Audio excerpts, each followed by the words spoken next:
Jaiho Park stood in the middle of the huge meeting room. He felt small as he looked at the 12 alien faces staring down at him. The Galactic Council chamber was cold, and its white walls seemed to go up forever. As a lieutenant in Earth's Defense Force, he had seen many strange things, but nothing like this. "You humans keep predators in your homes?" asked Council Member Rena, her blue scales shimmering under the bright lights. "And you let them walk freely around your children?" Jaiho nodded. "Yes, we do. Cats have lived with humans for thousands of years. They're our friends." Another council member, who looked like a tall praying mantis, made a sound like breaking glass. Jaiho's translator said it was a laugh. "Friends? With killing machines. Your species is either very brave or very foolish." Jaiho pulled out his phone and showed them a picture of his family's cat, Moon. The cat was black and white, sleeping in a patch of sunlight on their living room floor. The council members moved back in their seats. "This is Moon," Jaiho said. "She's been with my family for 6 years. She catches mice sometimes, but mostly she just sleeps and plays with toy mice." "And you trust this creature?" asked Rhina. "Even though it has sharp claws and teeth." Jaiho smiled. "Trust isn't the right word. We respect cats. They chose to live with us long ago, but they never became our servants like dogs did.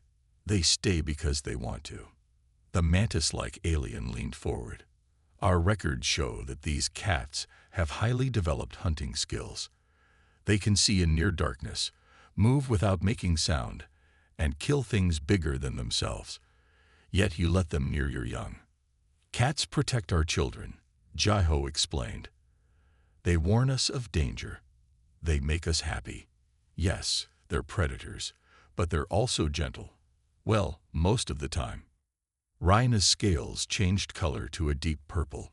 "Lieutenant Park, we have studied Earth's internet. Your people make many jokes about cats taking over the world. You create pictures of cats as rulers. You talk about them plotting against humans. Why?" Jaiho laughed, but then he got serious. "Because we know how smart they are. We know what they could do if they wanted to. But they choose to be our friends instead. That's why we respect them. That's why we're a little afraid of them too." The council members whispered among themselves. Jaiho thought about Moon at home, probably sleeping on his sister Hawan's lap. If these aliens only knew what cats were really capable of. But that story would have to wait for another day. "One last question," Rhina said. "What would happen if a cat decided it didn't want to be your friend anymore?" Jaiho looked at the picture of Moon on his phone. Her eyes were half closed, but he could see that clever look she always had. "Let's hope we never have to find out," he said quietly. As he left the chamber, his communicator beeped. It was a message from Hawan. "Something strange is happening with Moon. Come home quick." Jaiho felt a chill run down his spine. Maybe he had spoken too soon. Hawan Park watched Moon sitting in front of Jaiho's computer screen. The cat hadn't moved for 3 hours. That wasn't normal. Usually, Moon would be asking for food or chasing shadows by now. "When did this start?" Jaiho asked, putting down his work bag. He had just returned from the Galactic Council meeting. "Right after you left that alien data chip on your desk last week," Hawan said. She knocked it off the table, and it turned on for a few seconds. "Since then, she's been different." Jaiho walked closer to his computer. Moon's tail twitched, but she kept staring at the screen. Numbers and alien letters scrolled past, reflecting in her green eyes. "That's impossible," Jaiho whispered. "The computer is locked. She can't be." "But she is," Hawan cut in. "Look at the keyboard. There were cat paw prints on specific keys, not random ones, the same keys over and over." Moon turned her head and looked at them both. Her eyes seemed brighter somehow, more aware. She meowed once, then typed something on the keyboard. The siblings watched in shock as perfect Korean letters appeared on the screen. "Hello, Jaiho. Hello, Hawan. We need to talk."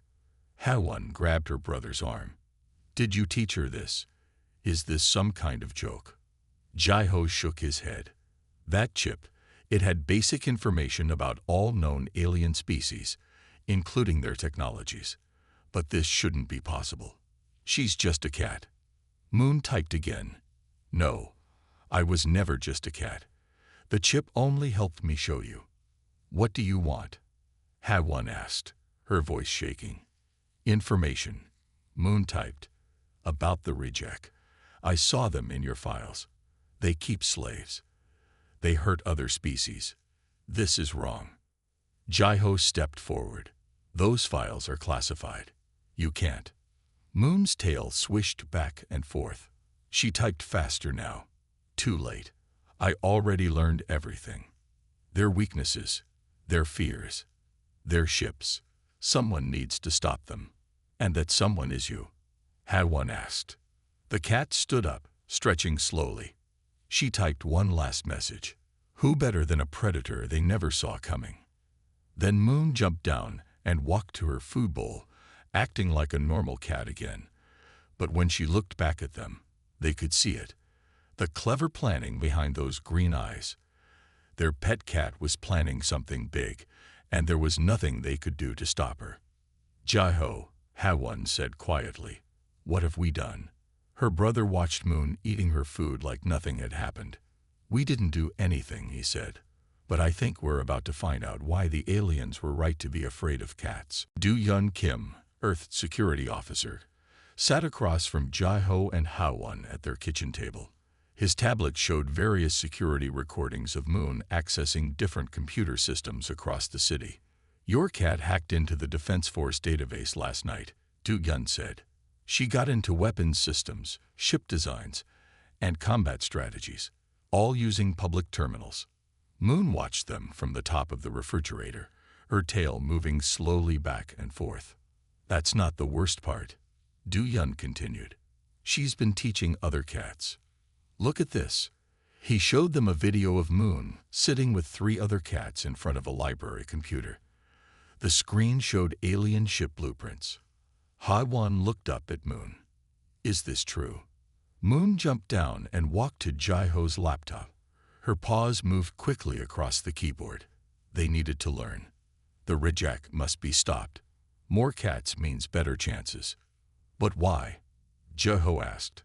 Why do you care about aliens who are light years away? Moon typed again. Because they are bullies. They hurt the weak. Cats protect the weak. It's what we've always done. Do-Yeon leaned forward. We have orders to take her in for study. Moon's fur stood up. She typed faster. Try it. But remember, cats taught humans to fear us for a reason. She's right, HFY said quickly. We can't force her to do anything. We never could. Just then, all their phones buzzed. Breaking news. A reject ship had arrived for a diplomatic meeting. Moon jumped onto the windowsill and looked at the bright spot in the sky. It was the alien ship. Don't, Jai-Ho said, realizing what she was planning. Moon typed one last message. Humans took care of us. Now we take care of the galaxy. Don't worry. I'll make you proud. Before anyone could move, Moon was gone through the window. Do-Yeon's radio crackled. Security breach at the spaceport. Multiple cats spotted entering the reject ship through the air vents. They all looked at each other, then at the empty windowsill. Should we warn the reject? Do-Yeon asked. Jai-Ho shook his head. They wouldn't believe us. Who would believe that a house cat could start an interstellar revolution?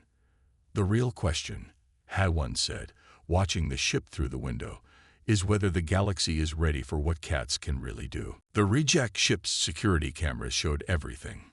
Moon and 12 other cats moved through the ventilation system like shadows. They had already disabled the internal sensors using the ship's maintenance terminals. How did they even learn reject technology so fast? Security Chief Do-Yeon asked, watching the feeds. He stood in the spaceport's control room with Jai-Ho and HFY. Cats don't learn like we do, HFY explained. They watch, they understand, they act. No practice needed.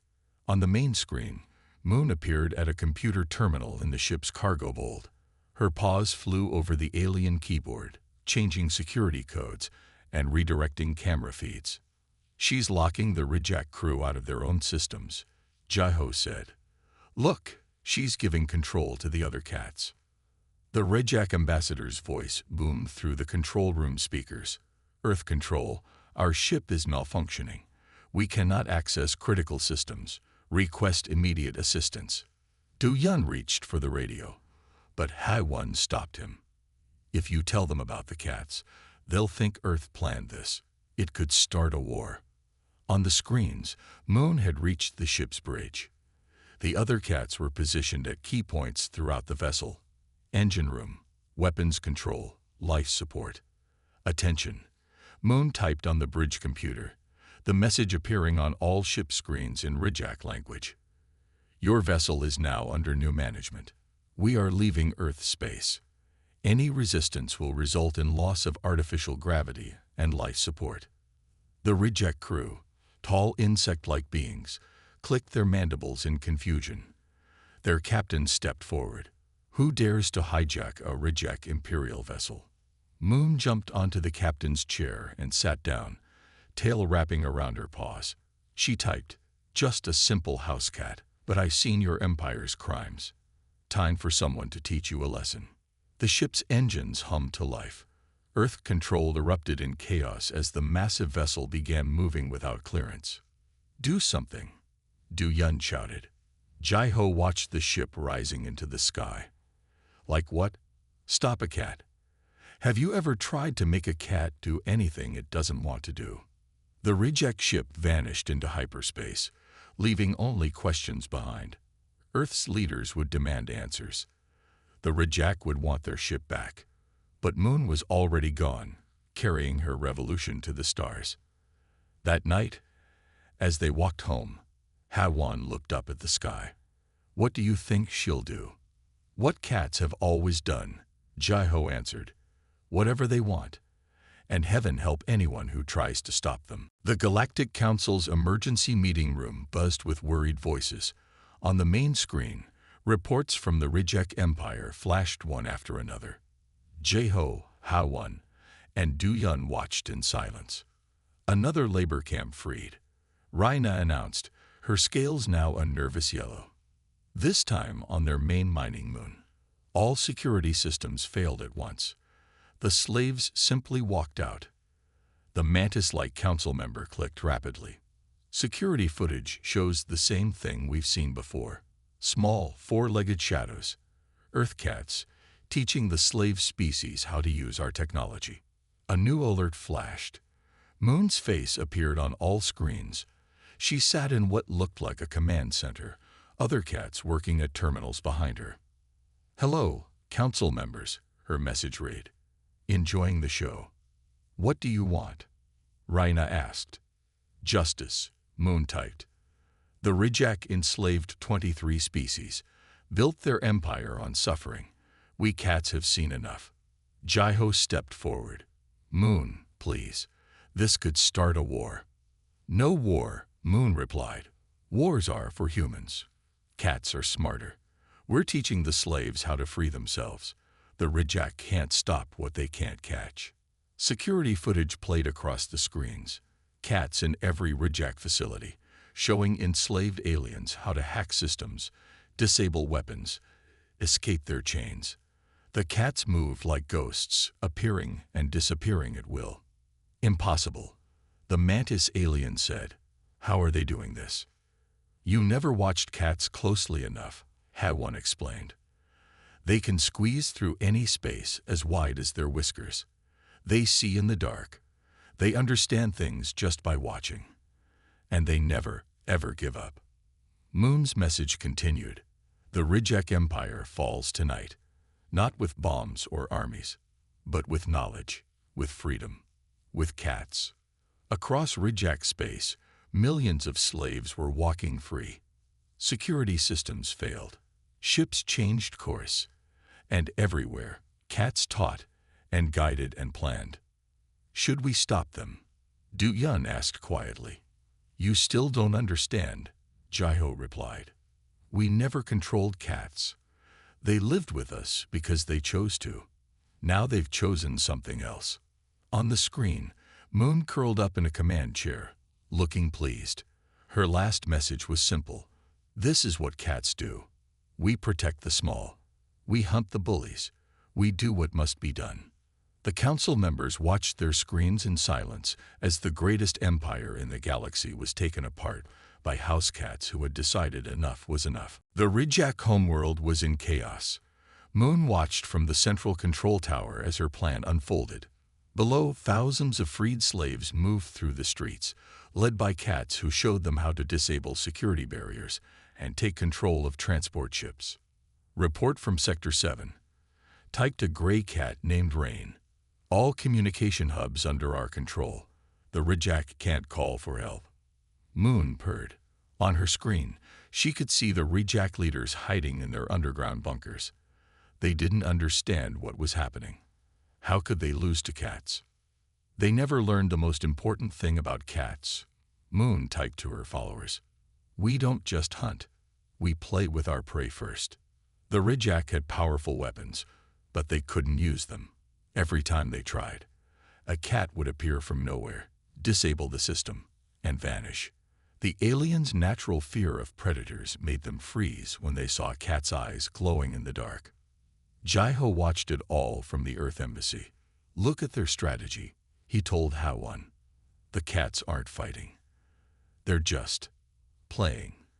Like when a cat knocks things off a table, HFY said. One piece at a time. Just because they can. A message from Moon appeared on their screen. Humans play war games. Cats play with our food. The Rijak thought size meant power. They forgot that small things can be deadly. Across the planet, more cats appeared. They taught the slaves how to hack robots, control defense systems, and unlock doors. The cats moved like shadows, silent and unstoppable. When Rijak soldiers came, the cats simply stared at them. The soldiers ran. Final phase. Moon typed to her army. Show them what happens when you corner a cat. Every screen on the planet lit up with the same image. Cats, thousands of them, sitting and staring. The Rijak Empire, mighty for centuries, broke in hours. Not from violence, but from fear. Fear of small predators who could go anywhere, see everything, and couldn't be stopped. Victory, Rain typed. The Rijak surrender. Moon stretched lazily in her command chair. Of course they do, she typed. Cats always win. We just usually don't care enough to try. In the Earth Embassy, Jaiho looked at his sister. Think she'll come home. HFY smiled. When she wants to. Cats always do things on their own time. The Rijak Empire collapsed in just 3 weeks. Moon sat in the former emperor's chair, watching the new government form. Freed slaves from 23 species worked together, with cats supervising from high places. The last Rijak ship has surrendered. Rain typed on the main screen. Their leaders ask for mercy. Moon's tail twitched. Give them the same mercy they showed others. Let them live in small cages. In the Galactic Council, angry voices demanded answers from Earth. Jaiho stood before them again, trying to explain. Earth had nothing to do with this, he said. We can't control cats. No one can. Your pets destroyed the largest empire in known space, Rhina said, her scales flashing red. Using our own technology against them. Cats are not pets, HFY spoke up. They're their own people. They just lived with us because they wanted to. A new message appeared on the council screens. Moon sat in her command center, looking proud. The Rijak needed to learn a lesson about picking on the small and weak. Cats taught them. Simple as that. And now what? The Mantis alien asked. You control their empire. No, Moon typed. Cats don't want an empire. We want justice. The freed slaves will rule themselves. We cats will watch. Make sure no one becomes like the Rijak again. Do Yun stepped forward. What about Earth? Will you come home? Moon's green eyes seemed to smile. Earth is home. We'll return. But now the galaxy knows. Don't make us angry. Don't hurt the weak, or the cats will come. The council members shifted uneasily. They looked at the humans with new respect and fear. Now they understood why Earth treated cats with such care.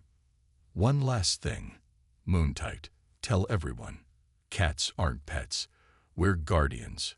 Always were. The Reject just helped us show it. Jai-Ho watched the screen and smiled. Somewhere in the stars, his family's cat had changed the galaxy forever. Because that's what cats do, whatever they want. 3 months after the fall of the Reject Empire, Moon came home.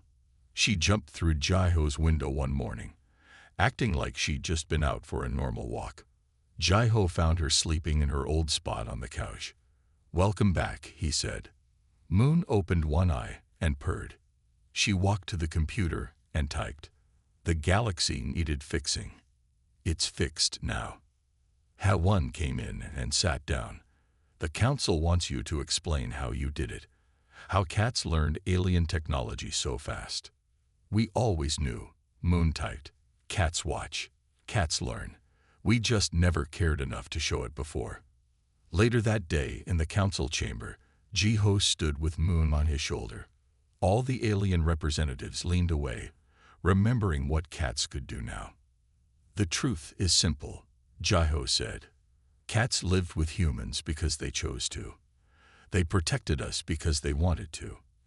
When they saw the Reject hurting others, they chose to act.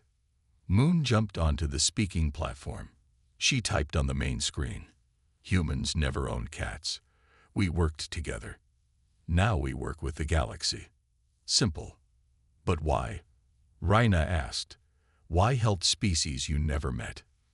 Moon's tail moved slowly as she typed. Because cats hate bullies. Because we protect the weak. Because we could. Will you do this again? The mantis alien asked nervously. Only if needed. Moon typed. Cats prefer sleeping in sunbeams, but we're always watching. Always ready. The council accepted this new reality. The cats of Earth were now known across the galaxy, not as pets, but as guardians who could topple empires if they chose. That night, Moon curled up in her favorite spot at home. Jai-Ho watched her sleeping. Think she'll do it again, HFY whispered. If someone needs her to, Jai-Ho said. That's the thing about cats. They do exactly what they want, when they want. We just have to trust them. Moon opened one eye and purred. On Earth and across the stars, cats went back to their normal lives, sleeping, playing, watching. But now everyone knew the truth. They were never just pets. They were heroes waiting to happen. They just needed a reason to care.